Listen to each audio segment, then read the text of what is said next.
کے بس میں، اگر لڑکی کی پیدائش کا گھر میں ذکر سن لیتے، اگر لڑکی کی پیدائش کا گھر میں ذکر سن لیتے، اس معصوم کو زندہ زمین پر دفن کر دیتے۔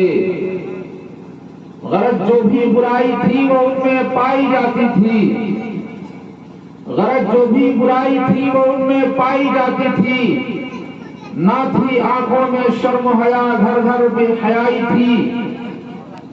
مگر اللہ نے جب ان پر اپنا رحم فرمایا، مگر اللہ نے جب ان پر اپنا رحم فرمایا، عبداللہ کے گھر میں خدا کا لاڈلا آیا۔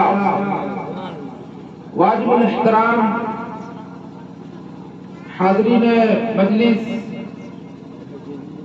آج کا یہ عظیم الشان پروگرام سرزمین بحرہ پہاڑی میں جناب محمد عزیزم فیروز صلی اللہ علیہ وسلم کے یہاں باقیقۂ مسنونہ منعقد ہو رہا ہے۔ آپ حضرات نے شرکت کی، اللہ تعالیٰ آپ حضرات کی شرکت اور آمد کو قبول فرمائے اور اس کو توشائے آخرت بنائے، آمین ثم آمین۔ تمام قسم کی حمد و ثنا لائق و زیبا ہے اللہ جل شانہ کے لیے، جس نے پوری کائنات اور اس کے ذرے ذرے کو پیدا فرمایا۔ درود و سلام تمام انبیاء علیہ السلام پر، خصوصاً احمد مجتبی محمد مصطفیٰ صلی اللہ تعالی علیہ وسلم کی ذات گرامی پر، جو پوری دنیا کے لیے رشد و ہدایت بن کر تشریف لائے۔ اللہ تبارک و تعالی نے انسانوں کو تمام مخلوقات میں اشرف بنایا ہے، بلکہ یوں کہہ لیجئے کہ ساری مخلوقات کو حضرت انسان کے لیے ہی اللہ نے پیدا کیا۔ دنیا اور دنیا کی ساری چیزیں، پوری کائنات اشیاء حضرت انسان کے لیے کارآمد ہیں، مگر اللہ نے حضرت انسان کو اپنے ربوبیت کے اعتراف کے لیے اور اپنی عبادت کے لیے، ریاضت کے لیے ان کو پیدا کیا۔ اب انسان خود ہی محاسبہ کر لے اور اپنے گریبان میں جھانک کر دیکھ لے کہ اللہ نے جس مقصد کے لیے ہم کو پیدا کیا ہے، کیا اس مقصد میں ہم کامیاب ہیں؟ جس مقصد کے لیے اللہ نے ہم کو پیدا کیا ہے، کیا ہم کامیاب ہیں اور اس مقصد کو ہم پورا کر رہے ہیں؟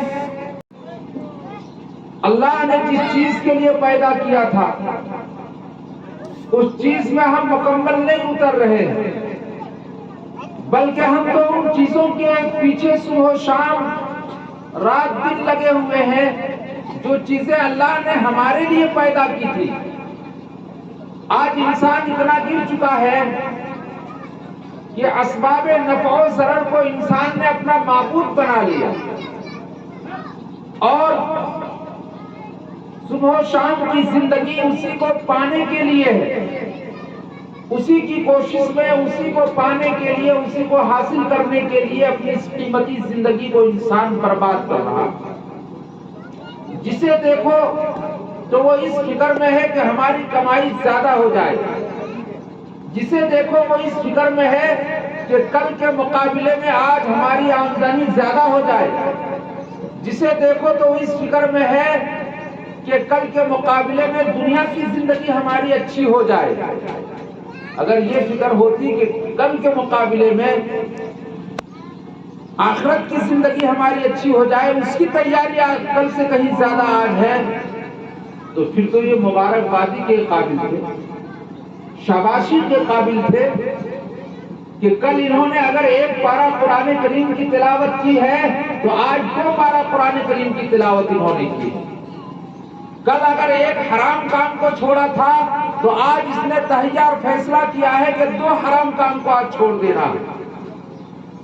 کل اگر اس سے ایک وقت کی نماز چھوٹ گئی تھی تو آج مکمل کوشش ہے کہ وہ وقت کی نماز نہ چھوٹے اور 5 وقت کی نماز کے پابند ہم بن جائیں. آج انہوں نے مکمل کوشش کی ہے، تہیا کر لیا. اگر کل تک یہ لوگوں کے اوپر ظلم و ستم کرتا تھا، چوری کرتا تھا، ATM مارتا تھا، دوسروں کی زمین کو غصب کرتا تھا، بدماشی کرتا تھا، شیطانی لائنوں میں چالوں میں چلتا تھا، حرام خوری کرتا تھا، رشوت اور سود کی رقم سے گزر بسر کرتا تھا، آج اس نے توبہ کر لیا ہے کہ ہم یہ سب کام نہیں کریں گے، تو کل کے مقابلے میں آج کی زندگی اچھی ہے اور بہت اچھی ہے. مگر اگر یہ دیکھا جائے کہ کل کے مقابلے میں بدماشی آج زیادہ ہے، کل کے مقابلے میں حرام خوری آج زیادہ ہے، کل کے مقابلے میں بدنگاہی اور برائی آج کی اس کی زندگی میں زیادہ ہے، تو یہ جو زیادہ روز بڑھ رہا ہے اور اضافہ ہو رہا ہے،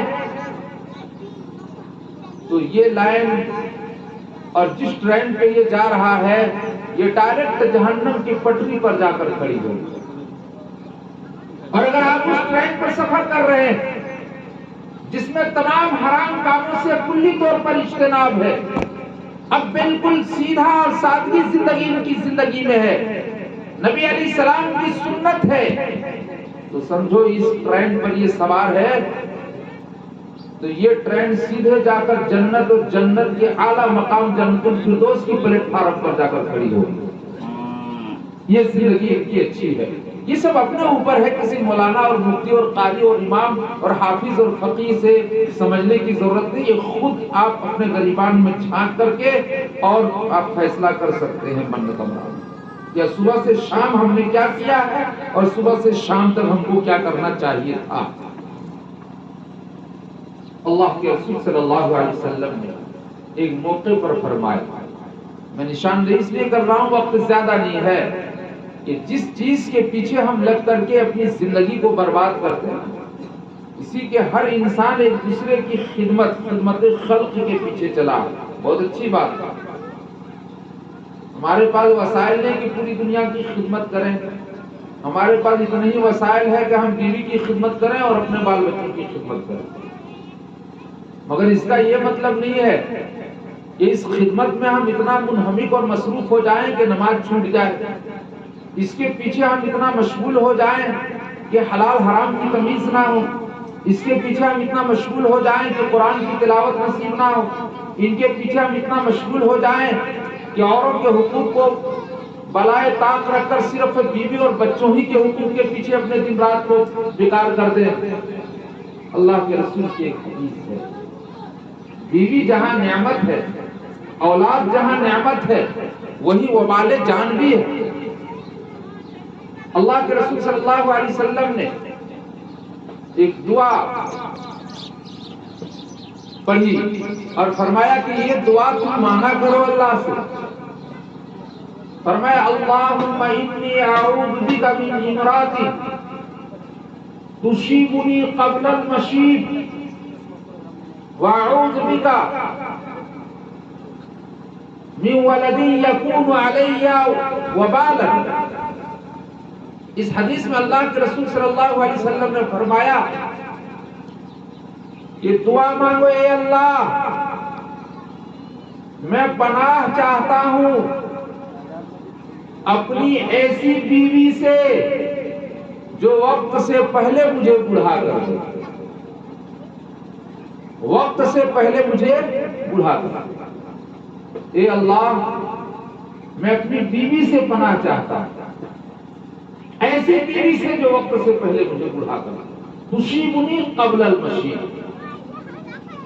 یہاں بیوی تو بہت محبوب ہے، تو یہاں کہہ رہا ہے کہ میں ایسی بیوی سے پناہ چاہتا ہوں جو وقت سے پہلے مجھے بڑھا کر دے. اور فرمایا میں پناہ چاہتا ہوں ایسی اولاد سے جو میرے لیے وبال جان ہو. بڑی جامع دعا کہ میرے لیے وبال جان ہو. ایسی اولاد سے، ایسے بال بچوں سے میں پناہ چاہتا ہوں اللہ کی. بتاؤ کتنی بڑی نعمت ہے، مگر یہاں دعا کیا ہو رہی ہے؟ معلوم ہوا کہ یہ جہاں نعمت ہے وہی وبال جان بھی ہے اور زحمت بھی ہے۔ ایسی کون سی بیوی ہے کہ اے اللہ میں پناہ چاہتا ہوں بیوی سے جو مجھے وقت سے پہلے بوڑھا کر دے۔ وہ بیوی ہے جو ہر وقت رنج و غم میں تم کو مبتلا کر دے، تھوڑی تھوڑی بات میں آپ کو جھڑکے، کم کمائی پر وہ راضی نہ ہو، کم کمائی کے سوٹ اور بوٹ اور ساڑی پر وہ راضی نہ ہو، ان کو خوب سے وہ زینت چاہیے، مال پورا چاہیے، حلال ہو یا حرام ہو اس سے کوئی مطلب نہیں، مکان شاندار چاہیے چاہے جہاں سے آپ لائیں۔ تو ایسی بیوی جو تھوڑی چیزوں پر راضی نہ ہو اور چھوٹی چھوٹی بات میں جھڑکتی ہو اور سکون اور چین کی زندگی تم کو جینے نہ دیتی ہو اور روز لڑائی کرتی ہو، آنے کے بعد پورا گھر والا ان سے پریشان ہو، کبھی ساس سے، کبھی بہو سے، کبھی سسور سے، کبھی خود سے، کبھی تمہارے بھائی سے، کبھی گاؤں گرام کے اڑوس پڑوس سے، ایسی خطرناک قسم کی عورت جو روز سے وبال کھڑی کر دے، فرمایا کہ اس سے پناہ ہے کہ نہیں؟ ایمانداری کی بات بتا، لوگ بتانے سے ڈرتے ہیں۔ آج ان کی اولاد چور ہے جن کی ماں فطرتاً چور ہے، جن کی ماں عادتاً فطرتاً اخلاقاً چور نہیں بلکہ چورنی کہی، وہ چورنی ہے۔ کیوں؟ مال حرام کے لانے پر کبھی یہ تعبیر نہیں کرتی ہے، اپنی اولاد کو آنکھیں نہیں دکھاتی ہے، بلکہ اس مال حرام کو چھپانے میں مدد کرتی ہے، تو وہ بیٹا چور ملے گا۔ جو کھیرا چوراتا ہے وہی آگے بڑھ کر کے ہیرا بھی چوراتا۔ اگر کھیرا چوری کرنے پر ہی اگر ماں تعریف کرتی، ڈانٹ ٹپٹ کرتی، تھپڑ مارتی، آنکھیں دکھاتی کہ یہ بری چیز ہے، بیٹا ایک لقمہ ہی صحیح مگر حلال کھانا تاکہ کل قیامت کے دن مجھے رسوا نہ ہو، تو کبھی بھی اس کی اولاد چور نہیں۔ لوگ کہتے ہیں فلاں آدمی چور ہو گیا، چور ہو گیا، نے جڑ دیکھا ہی نہیں، فلاں آدمی چور ہو ہی نہیں سکتا۔ اخلاقاً، عادتاً، ظاہراً، باطناً، سب اعتبار سے ان کی والدہ چورنی تھی، اس نے کبھی تعظیم نہیں کی، اس لیے آج یہ بیٹا چور بن گیا۔ یہ تو بات یاد ہے۔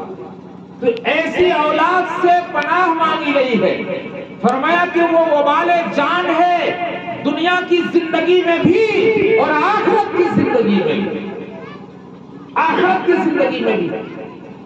اس لیے جو ماں باپ بہت زیادہ بے فکر ہے نا کہ مولوی صاحب ہم تو 5 وقت نماز پڑھتے ہیں، میرا بیٹا نہیں پڑھتا کیا ہوگا، وہ نہ چور ہے، سمجھایا بجھایا، پنچایت بٹھایا، لوگوں کے گاؤں کے مختلف قسم کے آدمی سے ان کو سمجھوایا مگر ماننے کو تیار نہیں، وہ جانے اس کا کام جانے، ہم تو پاک صاحب، یہ کہہ کر نہیں بچ سکتے آپ، یہ کہہ کر کے نہیں بچ سکتے۔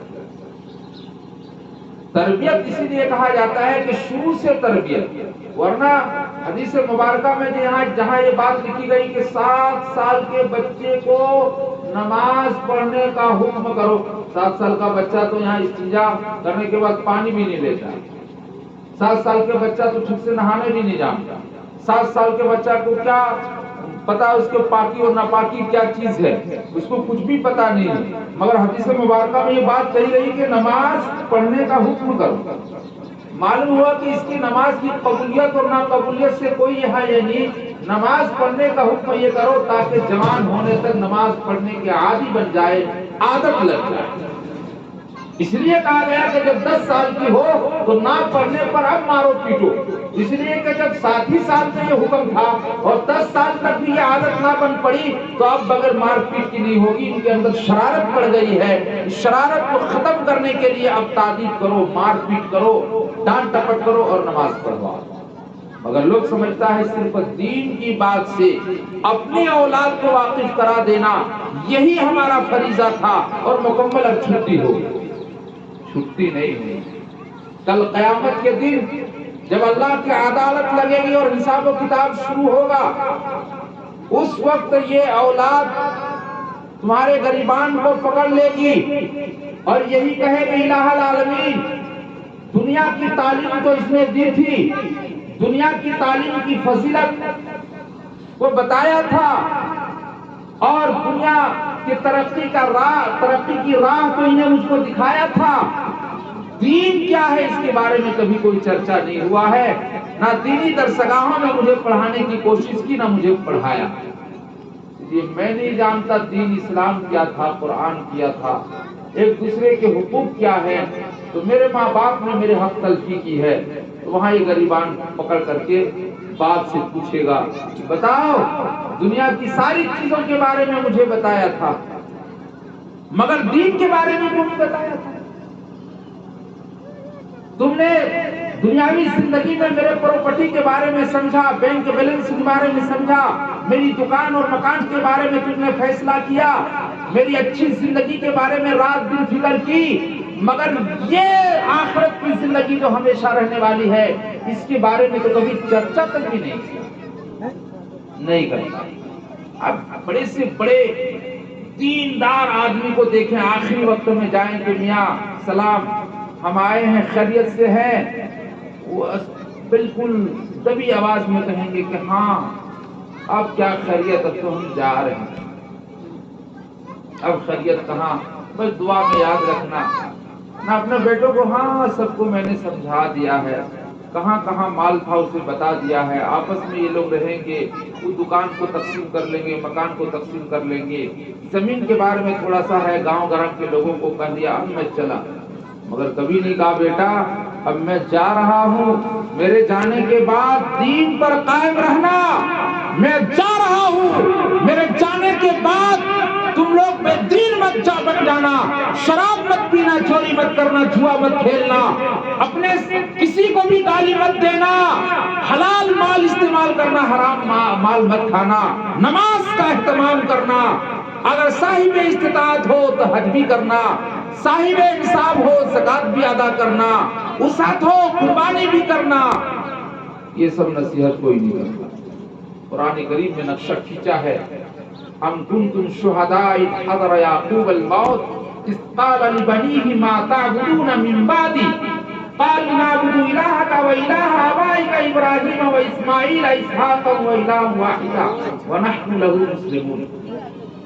فرمایا یعقوب علیہ السلام کی موت کا وقت جب قریب آیا، اللہ فرما رہے تم لوگوں کو کیا پتا اس وقت کیا واقعہ پیش آیا، اللہ کرے میں بذریعہ وحی میں نے قرآن میں اس واقعہ کو میں نے اتار دیا۔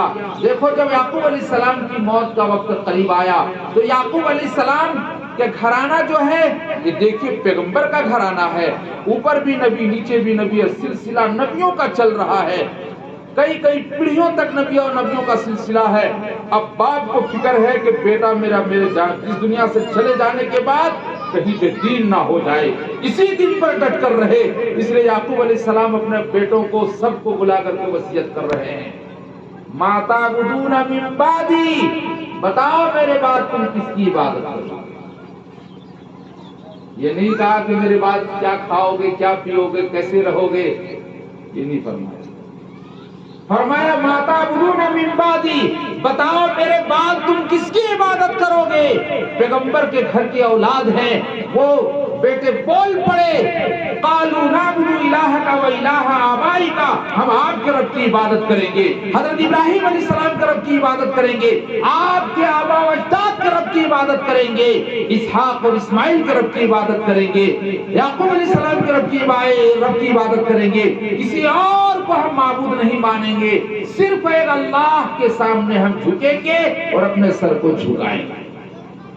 ہم یہ وصیت نہ کرتے، بہت دیندار ہو تبھی آواز میں کہے گا بیٹا نماز بھی پڑھنا، آہستہ، زور سے نہیں گئے، دنیا کی ہر بات تاکید کے ساتھ، وصل کے ساتھ زور لگا کر کہے گا، مگر بہت زیادہ دیندار ہو ان کی بات میں کر رہا ہوں، نماز بھی پڑھنا، اس سے مطلب کبھی کبھی خالی جمعہ پڑھ لے گا، اس کا یہ مانا ہوگا، اب تو نمازی 8 کی 60 کی 360 کی 360 کی نمازیوں کا مت پوچھیے. 60 کی نمازیوں کی اب تعداد بڑھ گئی. افریقہ میں ہو، امریکہ میں ہو، شام میں ہو، حلب میں ہو، کہیں بھی ہو، خبر ہو گئی کہ تمہارے گاؤں کے فلاں آدمی کا انتقال ہو گیا تو فلاں میں تو نہیں آئے گا. گاؤں اپنے رشتہ دار میں ہو، باپ کا انتقال ہو جائے، ماں کا انتقال ہو جائے، ارے بیوی کا انتقال ہو جائے تو جہنم بھی ہوگا، رہے گا تو آ جائے گا وہاں سے. بیوی کا انتقال ہو جہنم کا مطلب یہ دنیا جہنم ہی ہے، یعنی بہت زیادہ مصیبت کی گھڑی میں اور کوئی شکل نہ بنتی ہو پھر بھی آ جائے. اب یہ مت کہہ دیجیے گا ورنہ خوشی میں کا جہنم میں رہے گا بھی آ جائے گا.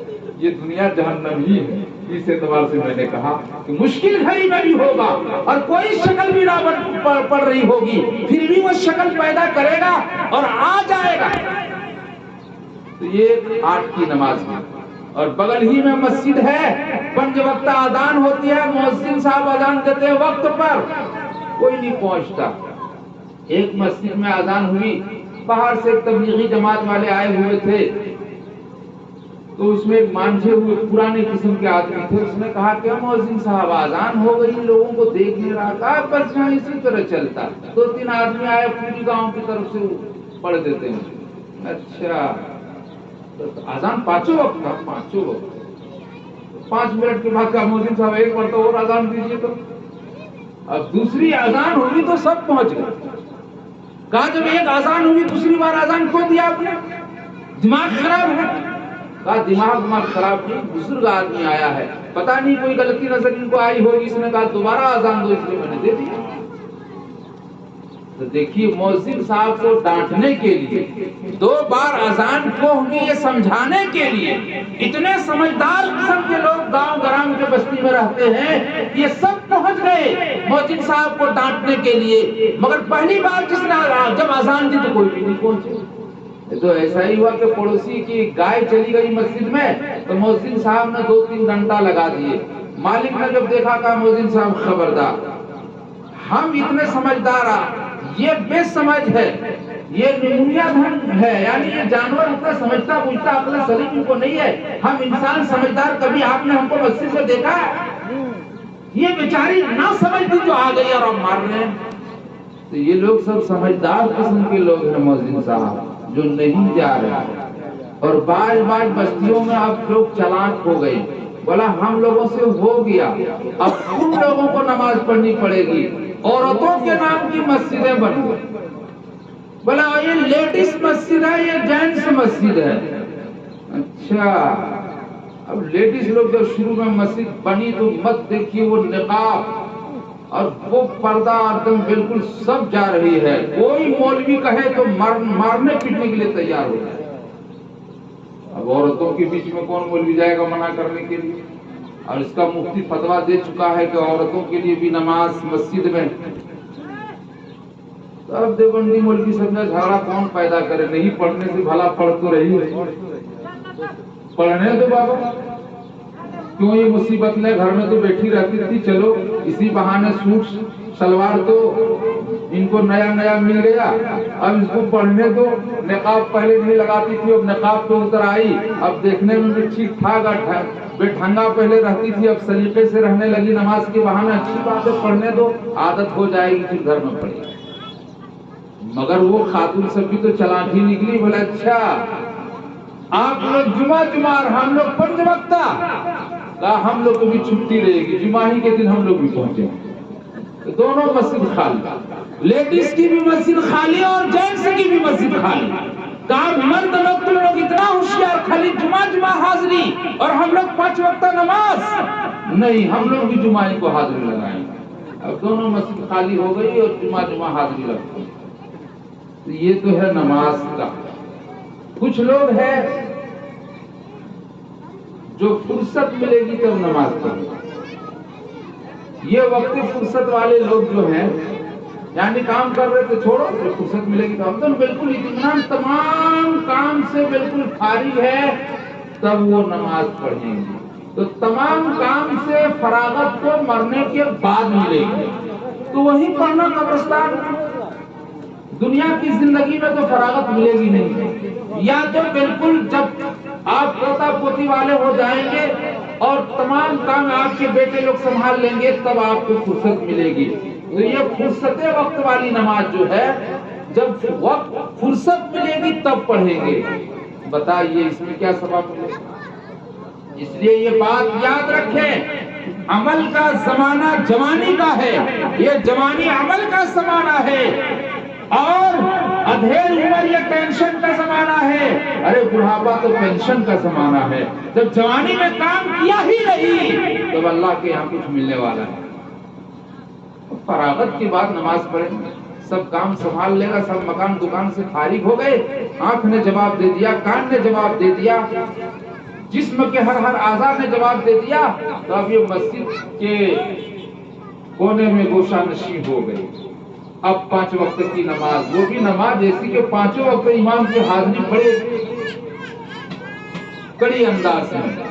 نظر اتنی کڑی ہے ان کی امام کے پیچھے کہ خدا کی قسم اگر اتنی نظر اپنی بیٹی بہو پر ہوتی تو سب وقت کے ولی بن جاتی، مگر اتنی کڑی نظر اس کی نہیں ہوتی ہے بیٹی بہو پر، یہ کڑی نظر ہے امام صاحب کی۔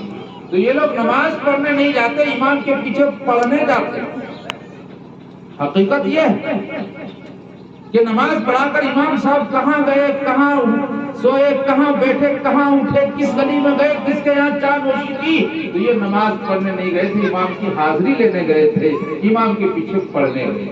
اس سے بھی اجتناب کرنا چاہیے۔ بہرحال آج ہم لوگوں نے دین کو چھوڑ رکھا ہے، اور جب ہم نے دین کو چھوڑ دیا تو چھوٹے چھوٹے بچے جو گھر کے ہوتے ہیں تو یہ دیکھا دیکھی پر عمل کرتے ہیں۔ تو جب ہم نے مکمل دین کو چھوڑ دیا ہے، دین کے باغ ڈور کو، تو ان کو کیا پڑی ہے تمہاری اولاد کو کہ دین کے باغ ڈور پکڑے؟ باپ نماز پڑھے گا تو بیٹا پڑھے گا، ماں نماز پڑھے گی تو بیٹی پڑھے گی۔ افسوس ہوتا ہے ایک گھر میں 10 افراد 20 افراد ہے، اور 10 میں سے ایک بھی نمازی نہیں ہے۔ نہ باپ نماز پڑھتا ہے، نہ ماں نماز پڑھتی ہے، نہ جوان بیٹا نماز پڑھتا ہے، نہ جوان بیٹی نماز پڑھتی ہے۔ افسوس صد افسوس۔ ایسے گھروں پر اللہ کی برکتیں نازل ہوگی اور رحمت کا نزول ہوگا، یا اس پر آفتیں اور مصیبتیں آئیں۔ گھر کو جنت کا نمونہ بنانا ہے تو اس گھر کو سجاؤ نمازوں کے ذریعے، اس گھر کو سجاؤ قرآن کی تلاوت کے ذریعے، اس گھر کو سجاؤ حلال کمائی کے ذریعے، اس گھر کو سجاؤ سچی باتوں سے، جھوٹی باتوں سے پرہیز سے۔ حضرت عبادہ رضی اللہ تعالی عنہ، حضرت عبادہ رضی اللہ تعالیٰ عنہ سے مرفوعاً روایت ہے کہ اللہ کے رسول صلی اللہ تعالیٰ علیہ وسلم نے ارشاد فرمایا، 6 چیزوں کی تم ضمانت لے لو، میں تمہارے لیے جنت کی ضمانت لے لیتا ہوں۔ یعنی تم 6 چیز کرو، میں تمہارے لیے جنت کی گارنٹی لیتا ہوں کہ تم جنت میں چلے جاؤ۔ اللہ کے رسول صلی اللہ علیہ وسلم سے صحابہ نے پوچھا وہ 6 چیزیں کیا ہے؟ اللہ کے رسول نے فرمایا، جب بات کرو تو سچی بات کرو، یعنی بولو تو سچ بولو۔ آج جتنا بھی انسان جھوٹ بولتا ہے اسی دنیا کے اندر، جھوٹ کیوں بول رہا ہے؟ میری جھوٹی باتوں کے چکر میں آ کر کے یہ مجھے پیسہ دے دے گا، میری جھوٹی بات کو سچ سمجھ کر کے یہ وشواس کر لے گا، میرا فلاں کام کر دے گا، میری جھوٹی بات کو یہ یقین کے درجے میں سمجھ کر کے پیسہ مجھے کچھ دے دے گا، تو اس دنیا ہی کے لیے جھوٹ تو بول رہا۔ فرمایا جب بولو تو سچ بولو، جھوٹ سے پرہیز کرو۔ جب تم جھوٹ بولتے ہو، تمہارے جھوٹ بولنے کی وجہ سے اور اس کی بدبو سے رحمت کے فرشتے جو ہیں کئی میل دور چلے جاتے ہیں۔ جھوٹ کی بدبو ہوتی ہے، مگر چونکہ ہماری ناک میں قوت شمع اتنی مضبوط ہے نہیں کہ ہم سن سکیں۔ یہ جو کوئی ولی ہو تو اسے پتا چلے۔ امام ابو حنیفہ رحمۃ اللہ علیہ کے بارے میں آتا ہے، جب کوئی وضو کرتا تھا تو پکڑ لیتے تھے یہ فلاں گناہ کیا ہے۔ ایک آدمی نے وضو کیا ہے، کہا کہ ذرا شرم نہیں آتی ہے، ماں باپ کی نافرمانی کرتے ہو اور وضو کر کے نماز پڑھتے ہو؟ کہا حضرت آپ کیسے جانتے؟ کہا وضو کا پانی بتا رہا، اس کی بدبو سے ہم نے محسوس کر لیا۔ ایک آدمی آئے وضو کر رہے کہا ادھر آ، شرم نہیں آتی ہے؟ زنا کا ارتکاب بھی کرتے ہو اور 5 وقت کا نمازی بھی بنے ہوئے ہو، زنا کی بدبو آ رہی تمہارے وضو کے پانی سے، جو ولی تھے ان کو بدبو آتی ہے، ہم گنہگاروں کو خاک بدبو آئے گی؟ یہ اللہ کے واسطے گناہوں سے بچو، اور جب بولو تو سچ بولو، اور فرمایا جب وعدہ کرو تو پورا کرو، جب وعدہ کرو تو پورا کرو۔ واقعہ میں اللہ کے رسول صلی اللہ علیہ وسلم ایک جگہ کھڑے ہو گئے، ایک آدمی سے وعدہ کیا کہ میں یہاں کھڑا رہوں گا، تم گھر سے آؤ۔ اس آدمی کو 24 گھنٹے کے بعد پتا چلا، بعد واقعہ میں دوسرے دن پتا چلا، دوڑتا ہوا آیا تو دیکھا کہ اللہ کے رسول وہیں کھڑے ہیں۔ کہا کہ اللہ کے رسول، کہا کہ میرا وعدہ تھا کہ جب تک تم آؤ گے نہیں میں یہاں کھڑا رہوں گا۔ اللہ اللہ، ایسے کتنے وعدے روز ہوتے رہتے ہیں اور ہم لوگ توڑتے رہتے ہیں، اور آپ اتنے پکے ہیں وعدے کے کہ کھڑے رہ گئے۔ کہ اللہ کے رسول صلی اللہ علیہ وسلم نے وعدہ کو کس طرح نبھایا؟ تو جب وعدہ کرو تو پورا کرو۔ نمبر 3، جب تمہارے پاس امانت رکھی جائے تو خیانت نہ کرو، اسے ادا کر دو۔ امانت رکھی جائے، ہمارے یہاں پہلے مفتی عالم نہیں ہوتے تھے تو غربت کا عالم یہ تھا، لوگ کھیت کو بندک رکھتے تھے، بندک رکھ دیا، کہا بڑے میاں صاحب 5000 روپے کی ضرورت ہے، وہ بڑا والا ٹاور جو ہے نا 5 سال تک آپ جو جب تک یہ 5000 واپس نہیں کریں گے کھیت واپس نہیں کرنا، جب میں نے واپس کر دیا تو کھیت واپس کرنا۔ وہ بیچارہ 5000 کہیں سے پائے گا تبھی جمع کرے، 5 سال تک وہ جوتتا رہا۔ 5 سال کے بعد اس غریب آدمی نے پیسہ جمع کر کے جب اس کو دیا تب کھیت چھوڑ دیا۔ یہ حلال ہے کہ حرام؟ یہ حرام۔ 5 سال تک تم نے جو کاشتکاری کی، اس سے جو فصل اگایا دھان گیہوں کی شکل میں، تو کتنا 5000 کا تم نے اس سے فصل کھا لیا، اور پھر 5000 روپیہ لیا، یہ ہے سود، اس کو کہا گیا حرام۔ مگر ہمارے یہاں سب حلال تھا، کوئی مفتی فتویٰ بتاتا بھی نہیں تھا، کوئی معلوم ہی نہیں تھا، تو کوئی پوچھتا نہیں تھا۔ تب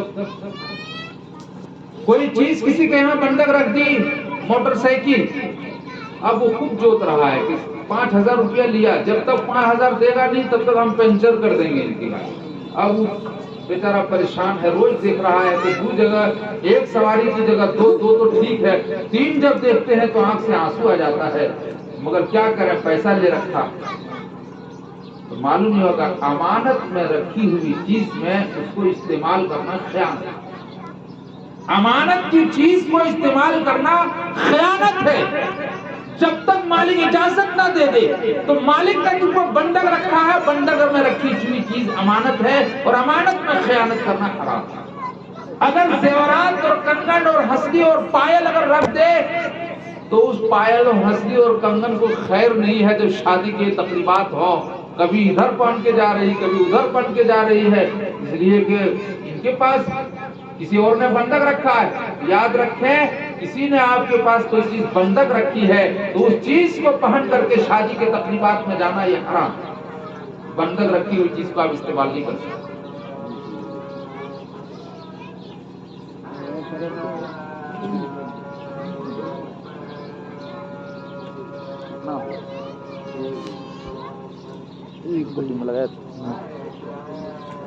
بند کر دو،